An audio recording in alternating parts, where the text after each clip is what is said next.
영국이 낳은 세계적인 극작가, 여러분 잘 아시는 셰익스피어가 단시일에 유명한 세계 4대 비극이라는 그 소설을 내놓았지 않습니까?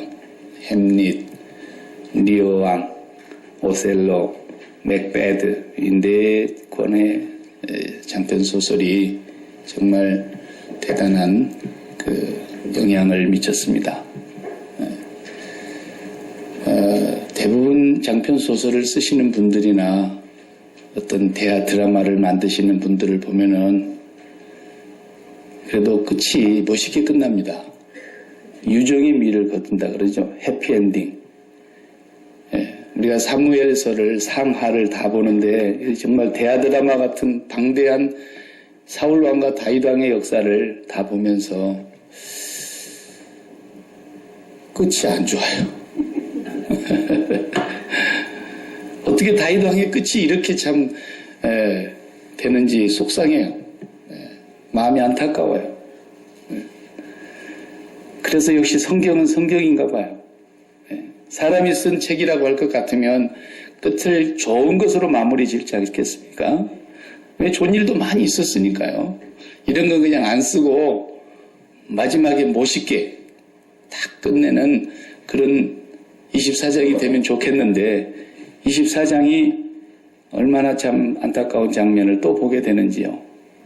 밧세바 하나로서 좋겠는데 그 사건이 얼마나 많은 폐해를 가져오고 고통을 줬고 다윗이 뼈아픈 교훈을 얻었는데 또 이 마지막에 한 장이 우리 마음을 경중을 올리고 있습니다. 하나 물어볼게요. 사람은 언제 제일 위험합니까? 인생을 살다 보면 언제가 우리가 제일 위험한 때냐는 거예요. 위기를 만났을 때가 위험합니까? 소위 말해서 잘 나갈 때가 위험합니까?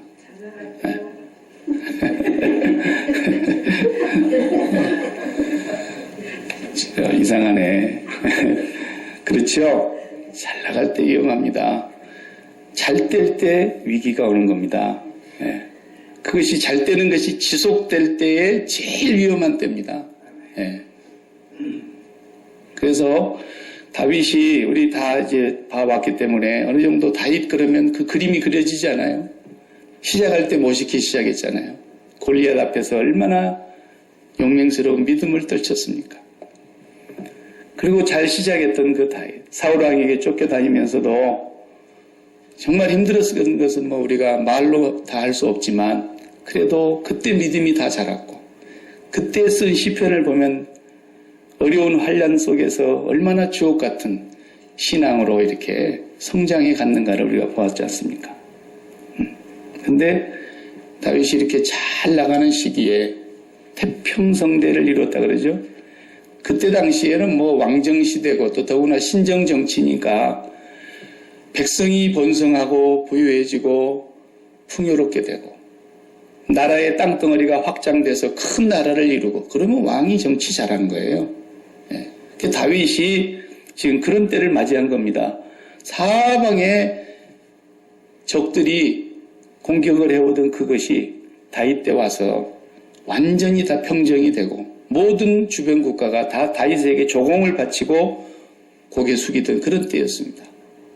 최고의 전성기, 태평성대를 말 그대로 이루고 있었던 때에 무슨 망조가 들으려고 그랬는지 이게 가장 큰 위기를 또 맞게 된 것입니다. 오늘 본문 1절을 보면은 이상한 내용이에요. 다윗이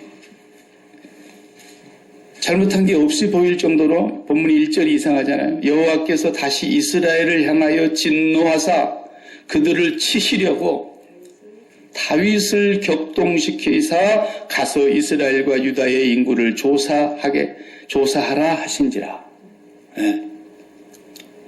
하나님은 심심하시니까 오늘 이번엔 다윗을 좀 더 골라줘 볼까? 뭐 이러시는 것도 아니고 말이죠. 물론 이게 수사학적으로 그렇게 기록이 되어 있어서 그렇지 이 내용이 다윗은 잘못이 없는데 하나님이 갑자기 다윗의 옆구리를 막 찔러가지고 인구조사해.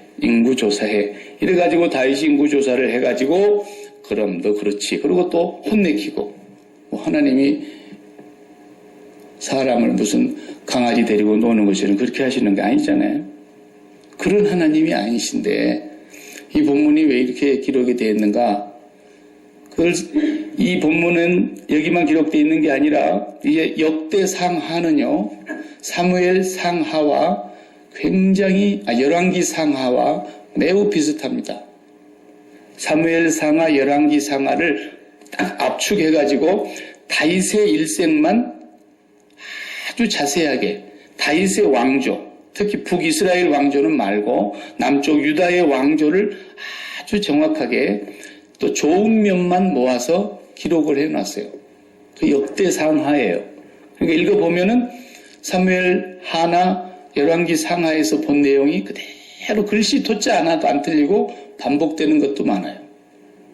그 열왕기 상하를 지나면 역대기 상하가 나오는데 역대상에 오늘 본문이 또 기록되어 있어요. 그대로 기록이 되어 있어요. 역대상 21장에 거기 보면은 1절에 뭐라고 써놨느냐 하면 사탄이 다윗을 충동질을 했다고 그렇게 기록을 하고 있어요. 사탄이 일어나 이스라엘을 대적하고 다윗을 충동하여 이스라엘을 계수하게 하니라. 역대상 21장 1절에 그렇게 기록이 되어 있습니다. 사단이 다윗의 마음에 충동질을 하였어요. 근데 오늘 본문은 하나님이 다윗을 격동시키사 이렇게 되어 있으니까 이게 무슨 얘기인가? 이 말은 다윗이 긴장이 풀린 거예요, 지금. 이제 태평성대에 나라가 부강해지고 땅덩어리는 커지고 이제 외국에서 옛날에는 전쟁을 해 들어왔는데 이제는 조공이 들어오고 얼마나 좋아졌습니까? 다윗의 생애에 이렇게 좋은 때가 별로 없었잖아요. 이 시기에 다윗의 마음속에 허망한 생각이 들어간 거예요. 사람은 여유가 생기면 시간이 생기고 돈이 생기고 몸이 건강하고 모든 면에 여유가 생기면 뭔 짓을 하죠? 응? 우리가 그러잖아요. 뻘짓을 많이 한다 그러죠? 네. 딴짓을 많이 하는데 선하게 딴짓을 많이 하면 좋은데 꼭 안 좋은 쪽으로 딴짓을 많이 하려는 못된 생각이 들어오는 게 사람이에요. 멀쩡한 걸 바꿔볼까? 뭐 이러고요. 네. 이상한 거예요, 사람이. 네. 우리가 죄의 장아찌기 때문에 꼭 잘못하면 그쪽으로 마음이 이렇게 기울어져 가는 것인데 다윗이 그랬다는 거예요. 너무 잘되고 그러니까 날마다 좋은 거예요, 날마다. 사람이 날마다 좋으면요,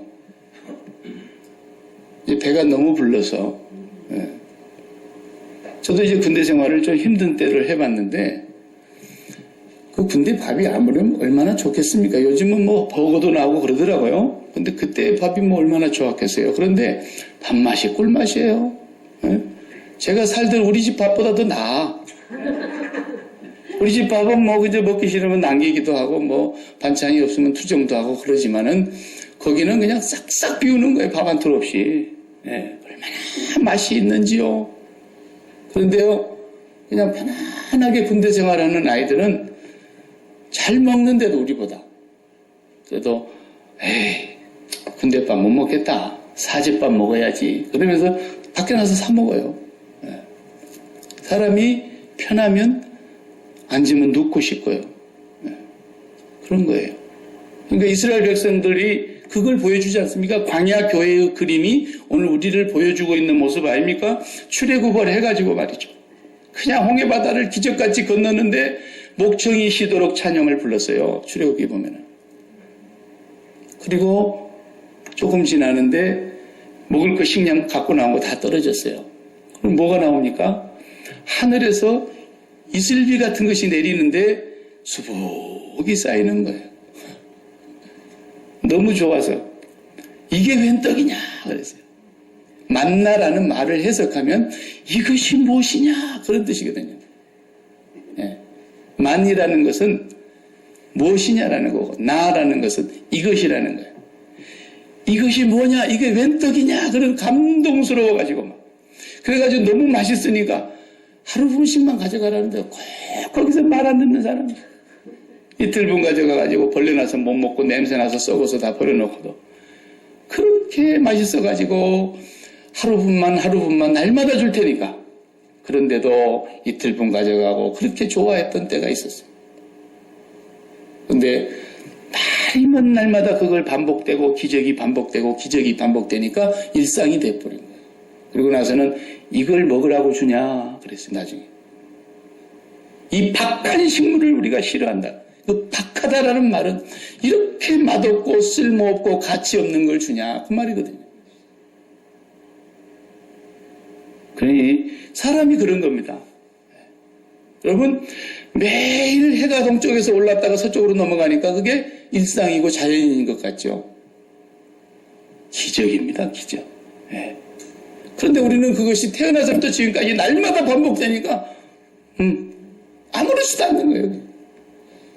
어쩌다가 정말 초하루 날만 그거 가서 쳐다보고 뭐 좀 빌어보려고 그 날만 좀 특별한 건데 아무도 그걸 기적으로 생각하는 사람이 없어요. 네.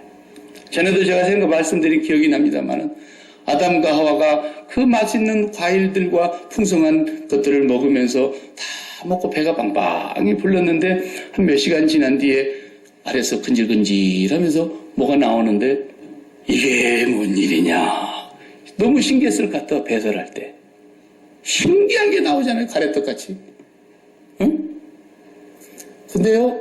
그게 우리는 날마다 반복되니까 기적이 아닌 것으로 알죠. 말도 마요. 나는 어떤 때는 물 마시기도 두려울 때가 있어요. 그걸 먹고 이게 1시간 동안 나와야 되는데 안 나오고 그러면요. 1시간 동안 쭈그려 앉아있다가 울어도 안 되고 힘써도 안 되고 참아도 안 되고 믿어야 살겠네. 찬송가도 그런 게 있잖아요. 그게 먹는 게 자연스럽게 나온다는 게 여러분 기적인 줄 아셔야 돼요. 기적인 줄 아셔야 돼요. 와, 이거 먹고 나서 그냥 나오는 줄 알았다고. 이게 제대로 빠져나오는 게 얼마나 놀라운 기적이냐. 네. 일상 속에서 반복되니까 이 기적이 다 우리에게는 자연처럼 아무것도 아닌 것처럼 느끼고 사는 거예요. 여러분 몸의 온도를 2도만 올려놔봐요. 오늘 안무계 집사님 왜 못 나왔어요? 아파트로는 어때요? 2도만 올라가면 교회 못 나와요. 이 온도가 36.5도에서 37도 왔다 갔다 하면서 다 유지되는 거 봐요. 이게 기적인데도 우리는 아무렇지도 않게 생각도 안 해요. 그냥. 네. 이렇습니다. 사람이라는 것은 너무나 좋은 것이 계속 반복되면 잊어버리는 겁니다. 다윗이 지금 그 시험에 넘어간 거예요. 그래서 인구조사를 왜 했어요? 왜? 이 센서스라는 것은 모든 나라가 다 하는 거예요. 행정적인 기초 자료가 있어야 뭐 백성을 다스리든지 세금을 걷어들이든지 뭐 할 거 아니겠습니까? 어느 나라나 이걸 어느 시대든지 다 센서스를 하죠. 근데 인구조사의 목적. 오늘 설교 끝나면 다음 부를 찬양이 받은 복을 세어 보아라. 주가 주신 복을 알리라. 받은 복을 세어 보아라. 그런 찬양이거든요. 다시 복에 겨워가지고 오늘은 얼마 벌었나 세보자. 세면서 그러듯이 지금 자기 백성을 한번 세보겠다는 거예요. 인구조사를 하는 것이 나쁜 게 아니에요. 뭐가 나빴는가? 9절을 봐봐요. 9절을 보면은 요압이 백성의 수를 왕께 보고하니 곧 이스라엘에서 칼을 빼는 담대한 자가 80만 명이요. 유다 사람은 50만 명이었더라. 130만 명의 군대가 다윗의 나라에 칼을 빼는 용감한 장수들로 건재하더라는 거예요. 네. 각 나라마다 군사력을 비교하는 그런 도표가 있습니다. 미국도 군사력이 세계 최강이죠. 한반도에서 지금 떠다니는 함대만 해도 웬만한 나라의 군사비보다도 더 많이 든다는 얘기를 여러분 들으셨을 거예요. 그런데 각 나라마다 국방력이 강해야 힘이 곧 국력이다. 이렇게 얘기하고 있는 그 시대나 지금이나 다윗이 갑자기 이런 망조가 든 거예요. 이런 생각이 든 거예요. 근데 그 말을 또 3절에 보면은 요압이 본래 이게 항상 위험한 인물이지만 요압이 다윗에게 뭐라 그럽니까? 왕한테 대들다시피 얘기를 하는 거예요. 왕께 아뢰되 이 백성이 얼마든지 왕의 하나님 여호와께서는 100배나 더하게 해주시기를 바랍니다. 내 주 왕께는 더 많은 백성이 더 강한 군대가 채워지기를 원합니다. 그런데 왕은 어찌하여 이런 일을 기뻐하십니까? 오히려 역대상 21장이 더 자세하게 기록하고 있어요. 역대상 21장 3절을 보면 요압이 이렇게 말해요.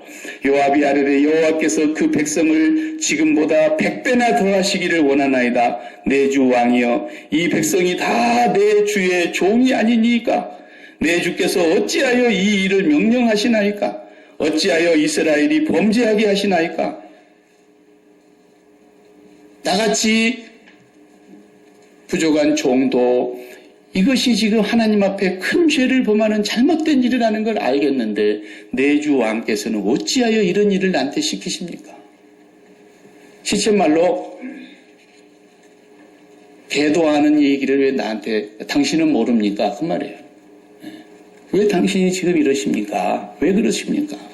그런데도 다윗이 그때만 아차 싶었을 때 돌아섰으면 좋은데 왕이 재촉한지라 그랬어요. 잔소리 말고 빨리 해. 예. 그리고 얼마 동안 했다 그랬어요?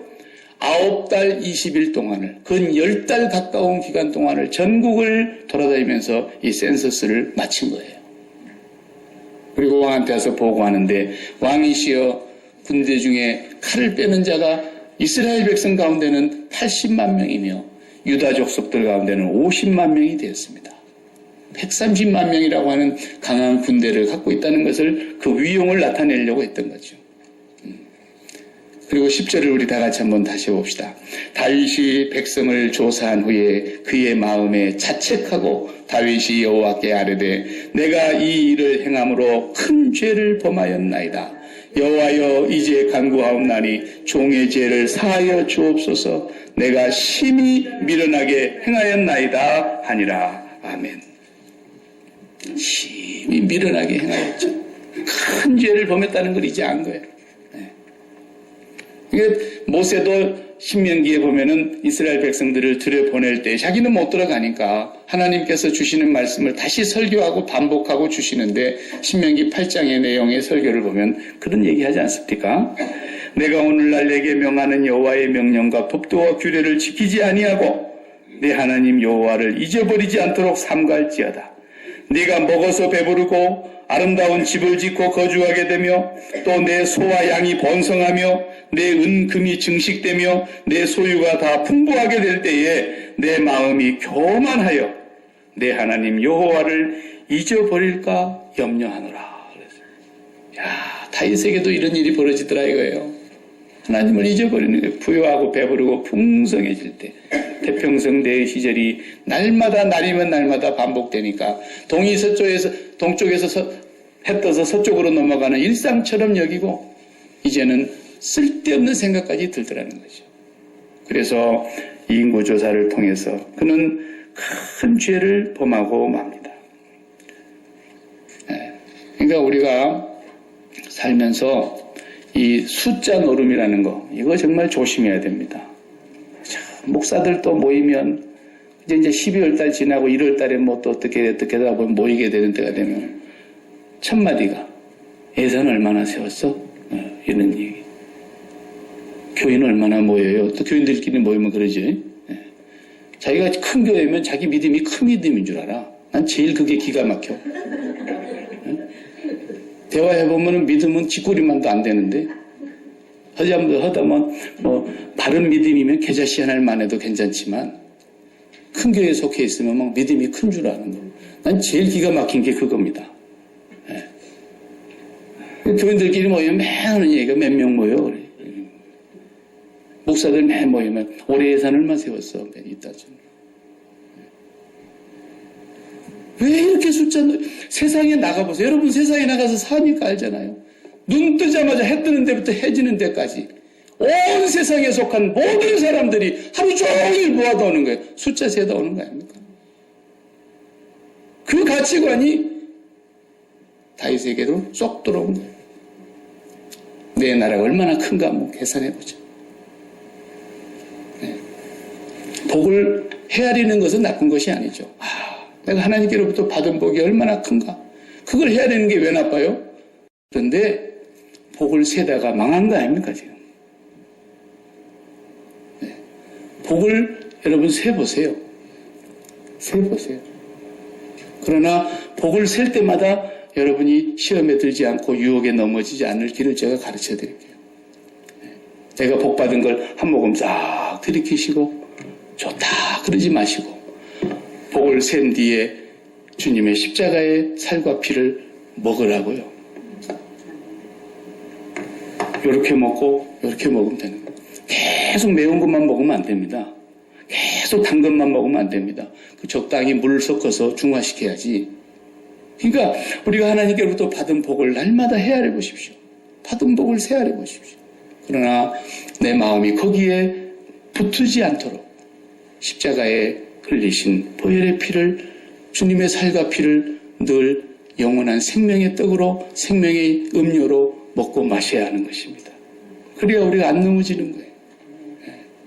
다윗이 거기에 넘어져가지고 정말 하나님 앞에서 이렇게 미련하고 어리석은 일을 행했다고 고백하면서 제가 큰 죄를 지었습니다. 용서해 주시기 바랍니다. 이러는데 그때 나단 선지자 시대는 가고 갓 선지자가 나타납니다. G.O.D. 갓 아니고 갓. 갓 선지자가 나타나서 하나님 말씀을 이번에는 벌이 희한하게 와요. 세 개 중에 하나를 골라대요. 세 개 중에 하나를 네가 고른 대로 내가 매를 때리겠는데 첫 번째는 뭐예요? 7년 동안 옛날에 요셉 시절처럼 애굽의 요셉이 총리 되신 시절처럼 7년 동안 네 땅에 네 왕이 다스리는 땅에 기근이 오게 할 거냐? 두 번째는 3개월 동안 도망다닐 거냐? 왕을 잡아 죽일 놈이 또 하나 생기겠죠, 그러면? 3개월 동안 도망다닐래? 세 번째는 3일 동안 전염병에 걸릴래?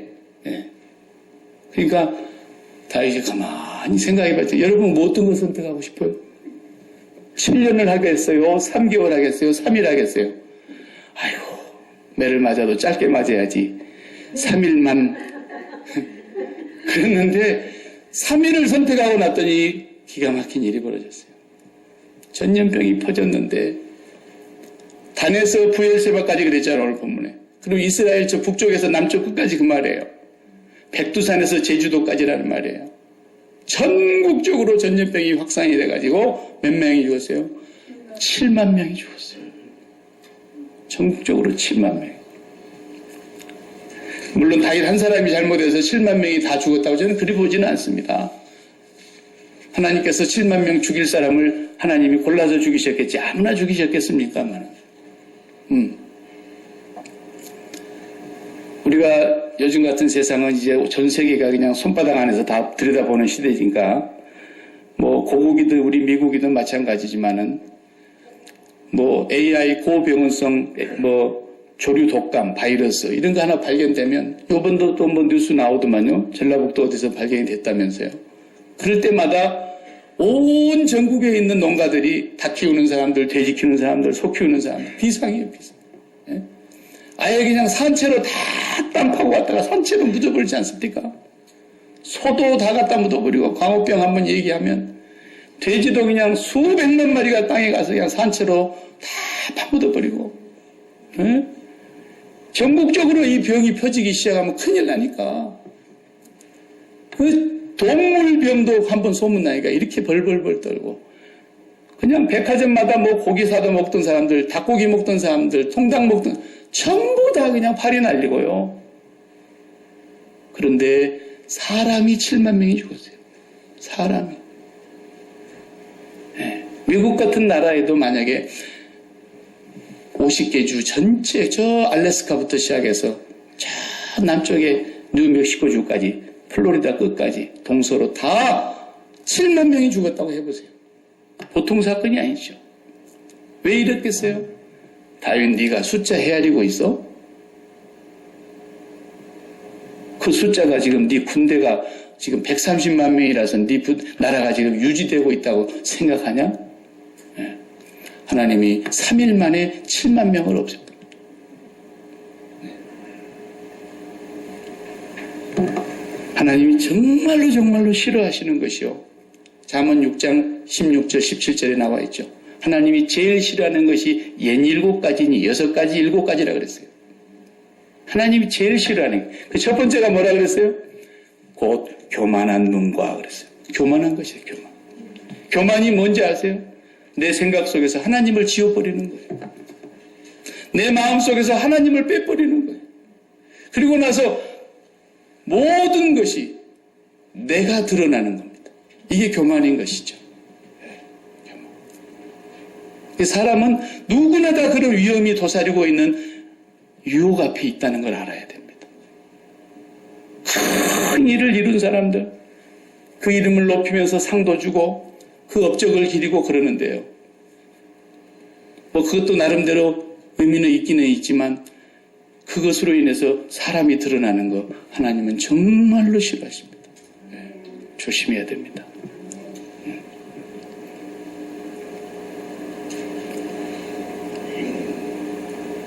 히스기야 왕 잘 알죠? 히스기야 왕이 병들었다가 죽게 생겼는데 하나님 앞에 가서 막 벽을 쳐다보면서 울고 불고 해가지고 하나님이 15년 더 살게 해줬다 어쨌다 이런 얘기 성경에 우리가 읽어봐서 잘 알죠? 성경 몰라도 그런 것도 잘 알더라고요. 네. 나도 병 걸리면 벽 쳐다보고 가서 기도하려고 그러는지. 근데 히스기야 왕이 사실 그 일이 있고 난 뒤를 읽어보면 나중에 제가 또 히스기야를 다룰 때가 있겠지만 그 부분을 제가 한번 읽어보겠어요. 그때 히스기야가 병들어 죽게 되었으므로 여호와께 기도하며 그에게 대답하시고 또 이적을 보이셨으나 그 다음 절이 기가 막혀요. 히스기야가 마음이 교만하여 그 받은 은혜를 보답지 아니하므로 진노가 그와 유다와 예루살렘에 내리게 되었더니 히스기야가 마음의 교만함을 뉘우치고 예루살렘 주민들도 그와 같이 하였으므로 그 여호와의 진노가 히스기야 생전에는 그들에게 내리지 아니하니라. 이렇게 말했고요. 그 다음 절에 이렇게 나와요. 히스기야가 부와 영광이 지극한지라. 극에 달했다는 거예요. 부와 영광이. 그래서 은금과 보석과 향품과 방패와 온과 보물과 그릇들을 위하여 창고를 세우며 너무 부자가 돼가지고 보관할 데가 없어. 금고 창고를 더 확장했어요. 그 다음 절에 곡식과 새 포도주와 기름의 산물을 위하여 창고를 세우며 온갖 짐승의 외양간을 세우며 양떼의 우리를 갖추며 양떼와 많은 소떼를 위하여 성읍을 세웠으니 세상에 양과 소를 보존하기 위한 성읍을 세울 정도.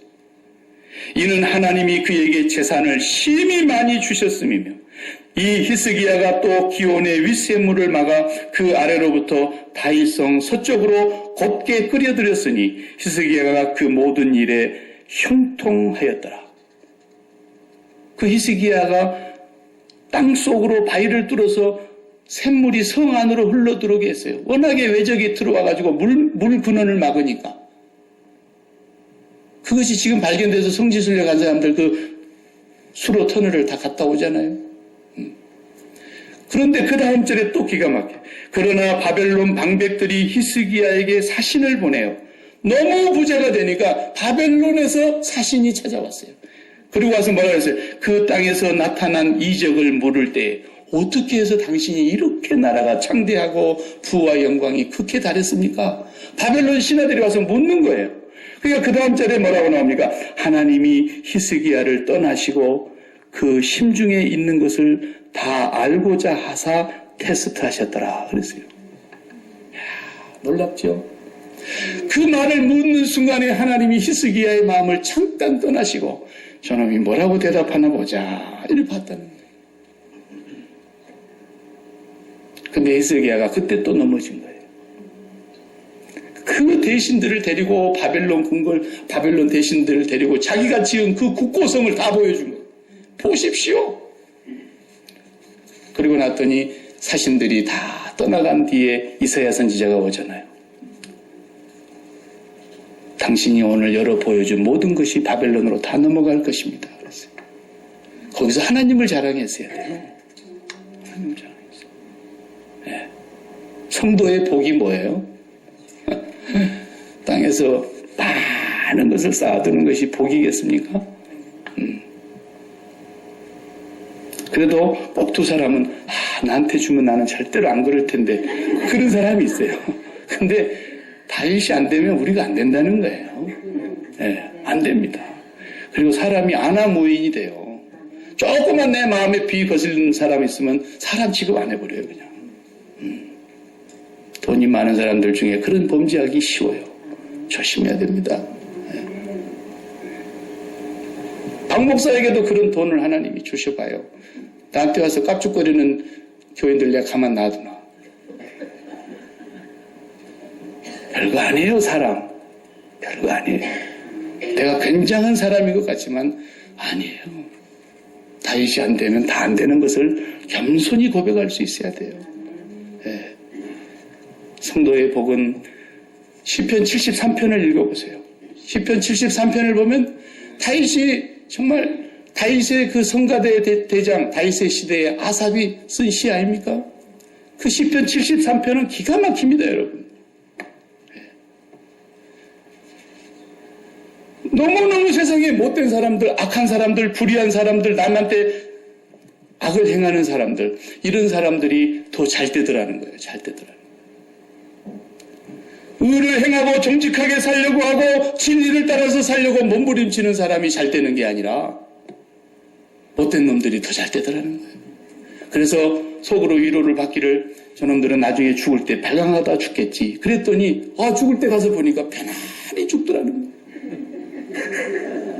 그 시편 73편의 얘기입니다. 그게 기가 막히다는 거예요. 그런데 하나님의 성소에 들어가서야 내가 그 비결을, 그 이유를 알게 되었나이다 그러죠. 그리고 마지막 28절에 가서 고백하기를 주를 여호와를 가까이 함이 내게 복이라 이러고 끝나는 거예요. 여호와를 가까이 함이 내게 복이라. 뭐가 진짜 복인가를 알아야 돼요. 다윗이 이제 하나님께서 해결할 방법을 주십니다.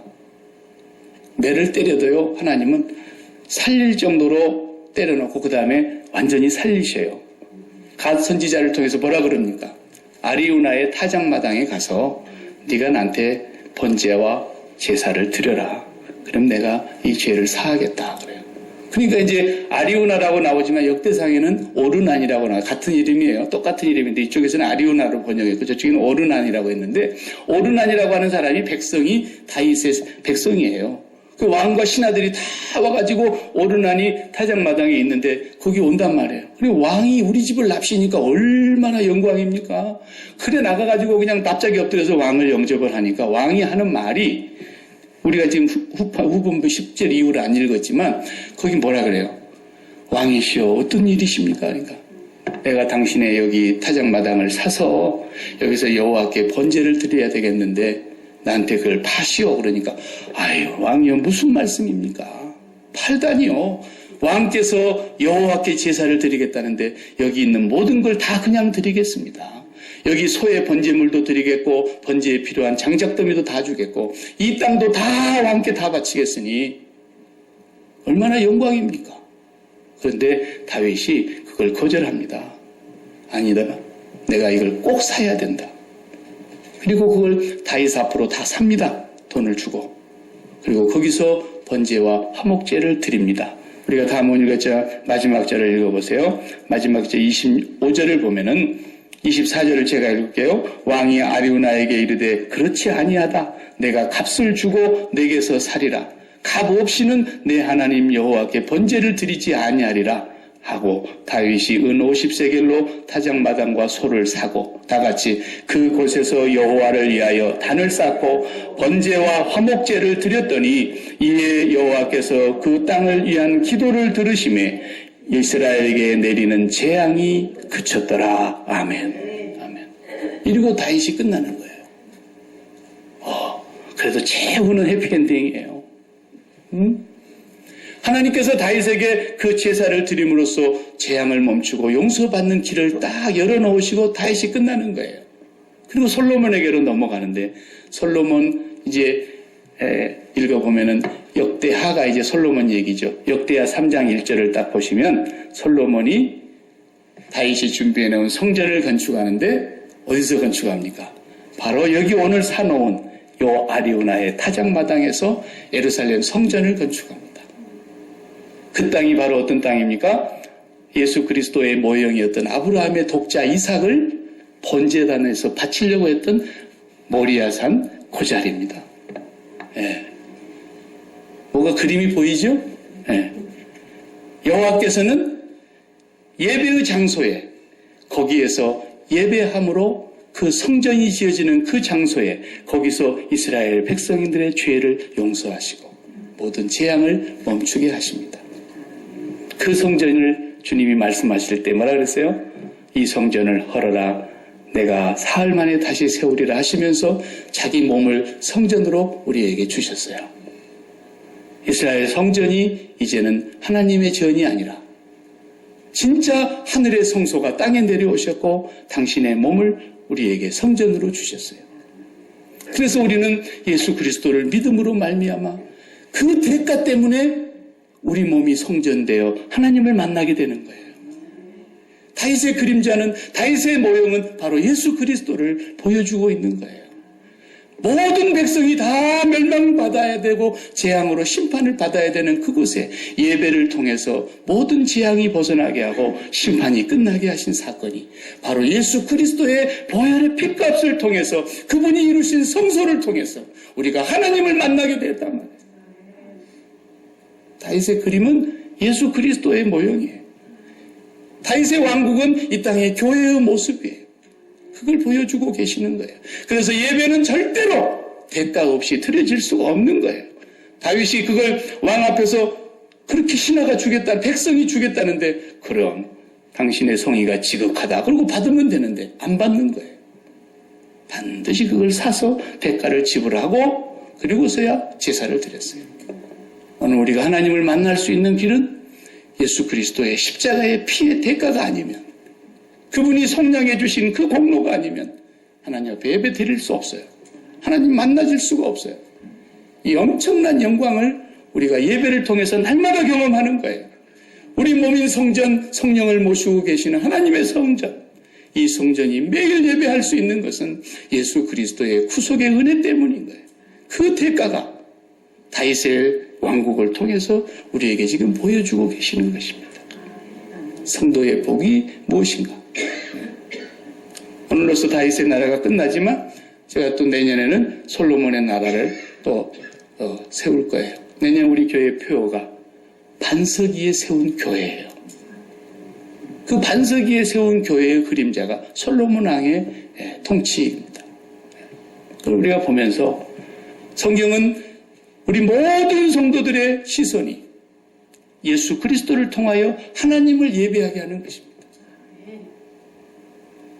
이것보다 더 소중한 복이 없다라는 거예요. 예배는 무엇이길래? 예배는 하나님을 가장 가까이 배우는, 하나님을 가장 가까이 마음에 두는 행위이기 때문에 하나님과 입맞추는 장소가 바로 예배의 장소이기 때문에 그 예배보다도 소중한 것이 우리에게는 없어요. 그래서 성도가 예배에 성공하면 그 삶이 성공적인 삶이 되는 겁니다. 이 예배가 잘못되면 모든 것을 다 가져도 하나님은 그걸 성공이라고 말하지 않습니다. 예배를 소중히 여기셔야 됩니다. 이민사회 속에서는 주일 예배 한 번 드리고 일주일을 그냥 세상으로 나가야 되는 경우가 얼마나 많습니까? 예배의 성공자가 되어야 예배를 통해서 날마다 우리가 하나님을 배우는 그 신앙이 회복이 되어야 여러분의 삶이 모든 부분에서 하나님의 형통케 하심을 따라서 진행되어 갈 줄 믿습니다. 기도하시겠습니다. 하나님 감사합니다. 다윗이 그 많은 복을 받았으나 그걸 복을 세어보다가 망했습니다. 하나님, 우리가 다윗과 다른 점이 무엇이겠습니까? 우리도 주님의 십자가의 은혜가 아니면 도저히 하나님 앞에 용납되어질 수 없는, 눈을 뜨며 눈을 감는 순간까지 세상 속에 빠져서 세상의 마음을 빼앗기고 살 수밖에 없는 인생들이오나, 오늘도 우리에게 십자가의 포토블 성전을 허락하여 주시어서 날마다 예수 그리스도를 보며 날마다 예수 그리스도를 통하여 하나님 앞에 설 수 있도록 인도하여 주신 것을 감사합니다. 우리에게 주신 수많은 복들을 인하여 주님께 감사하게 하시고, 그 복에 우리의 마음을 빼앗기는 일이 없도록 우리의 마음을 성령께서 지켜 주시옵소서. 예수님의 이름으로 기도하옵나이다. 아멘.